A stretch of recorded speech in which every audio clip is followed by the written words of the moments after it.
হাতুড়ি পিটানোর অধিকার কাউকে দেওয়া হয়। পার্সোনালি আমাকে হার্ট করেছে। আমি কোন দল করব, কোন আদর্শ আমি অনুসরণ করব, এর উপর হস্তক্ষেপ করার ন্যূনতম কোনো অধিকার রাষ্ট্র কিংবা সংবিধান কাউকে দেয়নি। শ্রদ্ধা রেখেই বলতে চাই, মাননীয় সংসদ সদস্য বয়সে আমার বড়, তিনি মুক্তিযুদ্ধে তার অবদান সবকিছুই বলেছেন, কিন্তু নিজের অবদান বলতে গিয়ে আরেকজনের অবদানের উপরে হাতুড়ি পিটানোর অধিকার কাউকে দেওয়া হয়। তিনি পার্সোনালি আমাকে হার্ট করেছেন।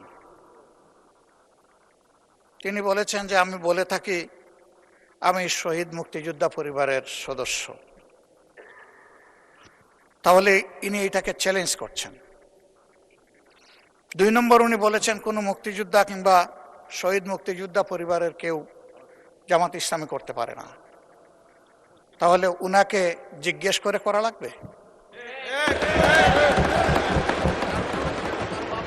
এটি আমার নাগরিক অধিকার। আমি কোন দল করব, কোন আদর্শ আমি অনুসরণ করব, এর উপর হস্তক্ষেপ করার ন্যূনতম কোনো অধিকার রাষ্ট্র কিংবা সংবিধান কাউকে দেয়নি। আমি এটার তীব্র নিন্দা জানাই। আমার আইডেন্টিটি নিয়ে প্রশ্ন করা হয়েছে, এটা গুরুতর অপরাধ করেছেন উনি। আবার আমার আদর্শ সিলেকশনের ব্যাপারে উনি কথা বলেছেন, এটা বাড়তি অপরাধ করেছেন। আমি অনুরোধ করব মাননীয় স্পিকার, তার এই অসংসদীয় অংশটা এখান থেকে যেন এক্সপাঞ্জ করা হয়। শেষে গিয়ে উনি, আমরা খোলা মনে এই সংসদকে ফাংশনিং করার জন্যে বর্তমান জ্বালানি অব্যবস্থাপনা সংকট যেটাই বলি, সেইটার ক্ষেত্রে আমরা এগিয়ে এসেছিলাম। খোলা মনে কথা বলেছি, নোটিশ নিয়ে আলোচনা হয়েছে এবং পরের দিন এসে মাননীয় প্রধানমন্ত্রী একটা প্রস্তাব দিয়েছেন, আমরা সাথে সাথে এটা গ্রহণ করেছি। তিনি এইটাকে শেষ পর্যন্ত কনক্লুশন টানলেন কি দিয়ে? হ্যাঁ, যার মগজ যেরকম তার কনক্লুশন হবে সেটা।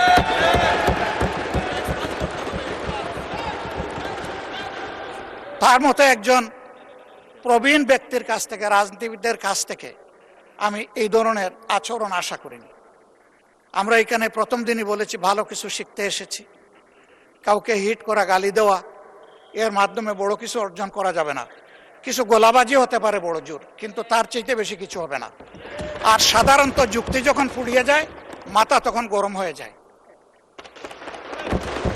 একটা প্রবাদ আছে, রেগে গেলেন তো হেরেই গেলেন।